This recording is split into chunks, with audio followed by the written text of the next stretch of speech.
Vou deixar o Marcelo Couto, doutor Marcelo Couto, né? Ele é formado em Ciências Sociais, não é, doutor Marcelo Couto? E também na Federal da Bahia, não é isso? Mas também estudou na Universidade de Bolonha, isso? E trouxe para cá este conhecimento submisso à palavra de Deus, submisso à fé e aos valores cristãos. Eu queria que ele compartilhasse o que está fazendo com que você, doutor Marcelo Couto, está atuando politicamente para transformar a nossa sociedade em uma sociedade forte, de alicerces fortes. Como que isso é possível? É possível, doutor Marcelo Couto? Obrigado. Boa tarde, vou ficar de pé. Então, vou começar contando um pouco da minha história, né? Como já foi falado, eu sou baiano, sou de uma cidade chamada Itamaraju, no extremo sul da Bahia, e me mudei para Salvador no ano de 2006 para fazer o curso de Ciências Sociais. Com muitas preocupações relacionadas à pobreza, a injustiças sociais, etc.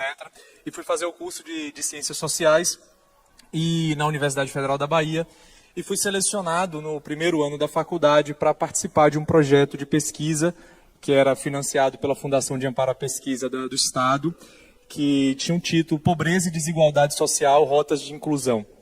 Então, comecei a fazer um trabalho no subúrbio ferroviário de Salvador, e justamente o objetivo, né, desenhado pelos pesquisadores, na época o responsável da pesquisa, o professor Giancarlo Petrini, que depois foi meu orientador no mestrado, orientador também no doutorado, era justamente verificar as condições que favoreciam, naqueles contextos de vulnerabilidade, a construção e a realização de um projeto de vida, ou a adoção de uma estratégia de sobrevivência. Então tinha essas duas categorias, projeto de vida e estratégia de sobrevivência. Então estratégia de sobrevivência era aquele jovem que viviam pensando naquele dia. E o projeto de vida é aqueles que, mesmo num contexto de vulnerabilidade, pensavam o estudo, o trabalho, a constituição de uma família, etc., né? E o que a gente verificou na pesquisa, bem sinteticamente, foi o papel que a família e a comunidade jogava na elaboração desse projeto. Então, jovens com realidades familiares positivas, bem engajados e com um engajamento comunitário favorável, que pertenciam a grupos, movimentos, grupos de jovens, etc., mesmo nos contextos vivenciando as mesmas vulnerabilidades, os mesmos desafios, eles conseguiam superar. Então, era interessante você ver que numa mesma família, no mesmo contexto, no mesmo bairro, você tinha jovens que eram capturados pelo tráfico de drogas e outros que depois eu encontrava nos corredores da universidade, naquela mesma situação. Então ali apareceu pela primeira vez para mim um conceito de capital social familiar, né? Então a gente fala dos recursos, né? Um dos recursos que os indivíduos têm para crescer, para se desenvolver e depois se torna um recurso para a própria sociedade é o contexto da família, né? Então o funcionamento da família ele é decisivo para a vida em sociedade, ou seja, tem externalidades, a qualidade das relações que se vive no contexto da família, ele tem externalidades que podem ser positivas ou negativas para a sociedade. Então eu comecei a aprofundar esse tema, fiz o mestrado, fiz doutorado sobre isso, fui até a Universidade de Bolonha para elaborar um desenho de avaliação de políticas públicas, das políticas públicas brasileiras, para verificar o quanto que elas favoreciam a construção desse capital social, e o quanto elas favoreciam a constituição desse capital social, e retornei para concluir a tese do doutorado, e foi quando, na mudança de governo, né, da gestão de Temer para Bolsonaro, foi criado o Ministério da Mulher, Família e Direitos Humanos, e algumas pessoas me falavam assim, poxa, você tem que colocar isso aqui à disposição das pessoas que estão lá. Eu falava, mas eu não conheço ninguém, não vai ter chance nenhuma disso aqui chegar.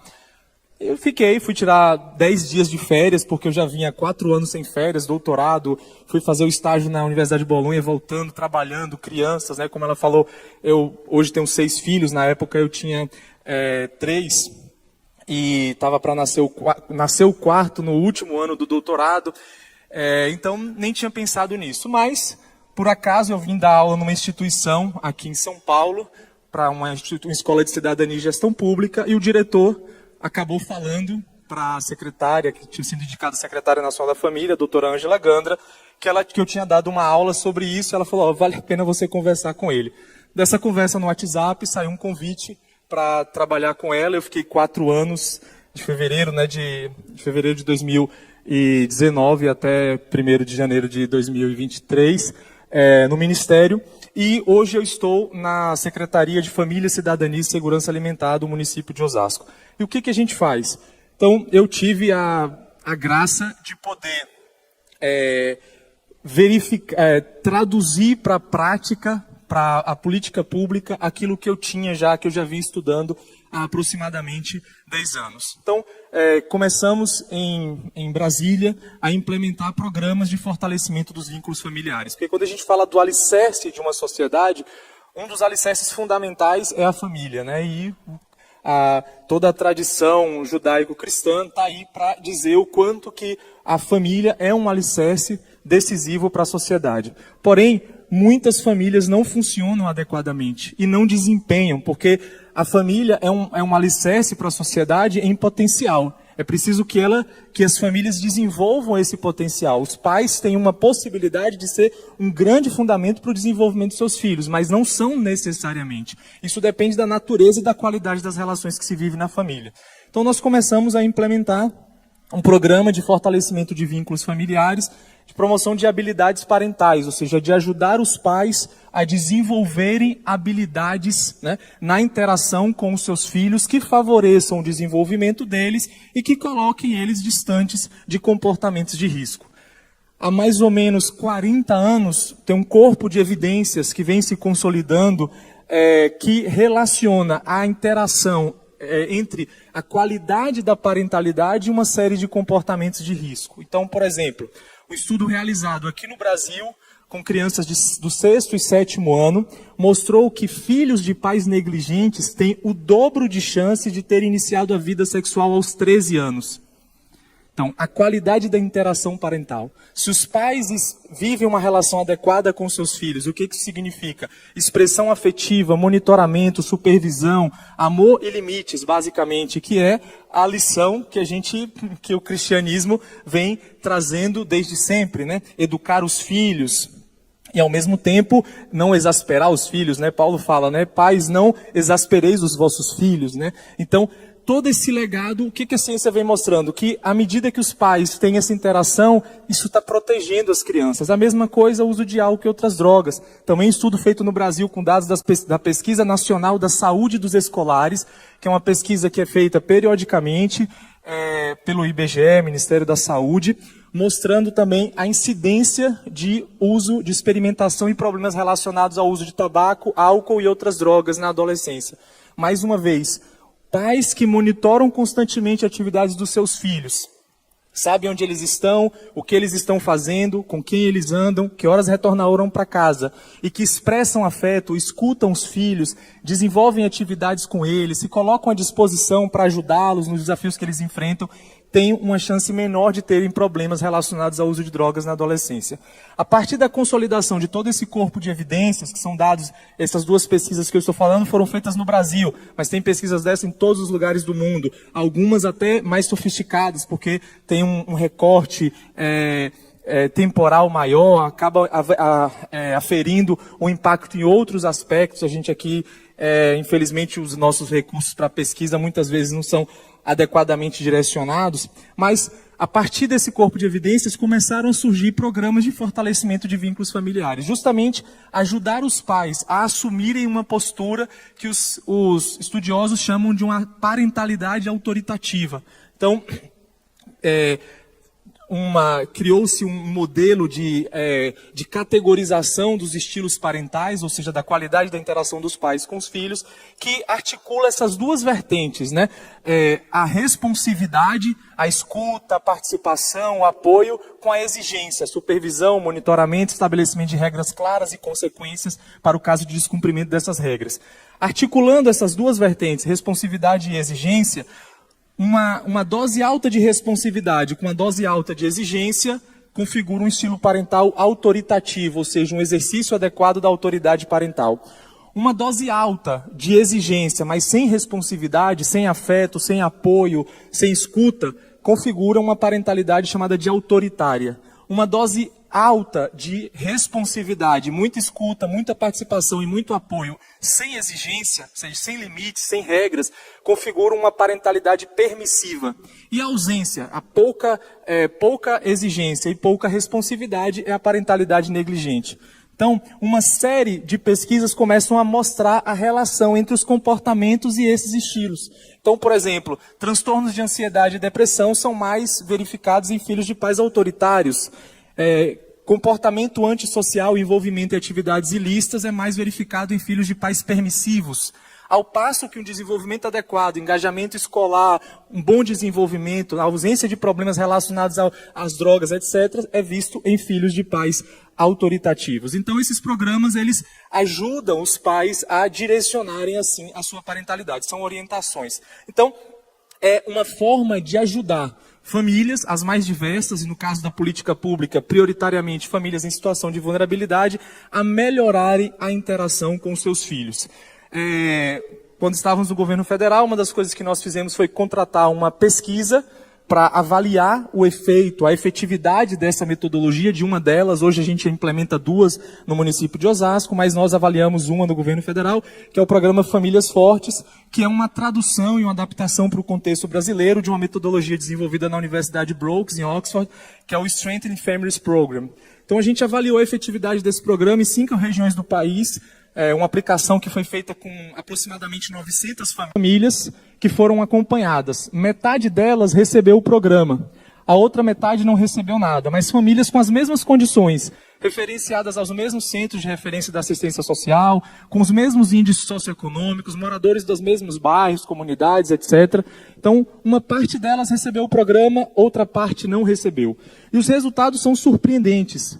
Para vocês terem uma ideia, entre as famílias que participaram do programa, houve uma redução de 60% no comportamento negligente dos pais.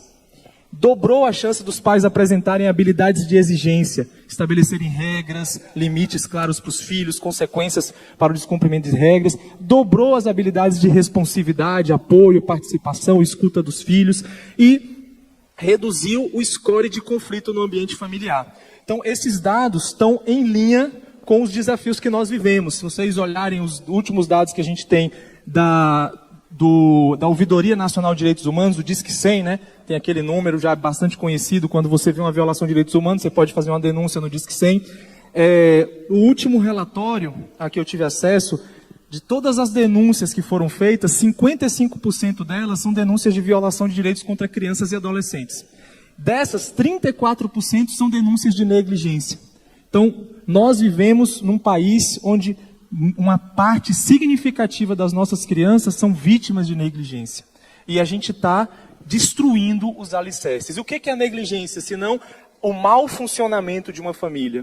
Porque a negligência é o fato de que uma criança não tem um adulto, um responsável, pai e mãe, que interage com ela de uma forma adequada ao seu desenvolvimento. Então nós começamos esse trabalho no governo federal. Quando concluí, recebi um convite do deputado estadual Rogério Santos, que foi até quem intermediou o contato aí. Ele era vereador na cidade de Osasco, hoje ele é deputado estadual, e ele propôs a criação no município de Osasco de uma secretaria focada no fortalecimento dos vínculos familiares. Me fez o convite, então eu me transferi de Brasília para cá, estou nessa missão. Nós começamos a aplicar esse programa, então hoje a gente aplica na prefeitura, nas escolas municipais, o programa Famílias Fortes para as crianças do 5º ano do ensino fundamental, e aplicamos o programa ACT para educar crianças em ambientes seguros para as crianças de 20 creches municipais. Então são 2 programas de desenvolvimento da parentalidade, de melhora da interação entre os pais, e a gente tem colhido muitos frutos, porque a gente vê ali as famílias começando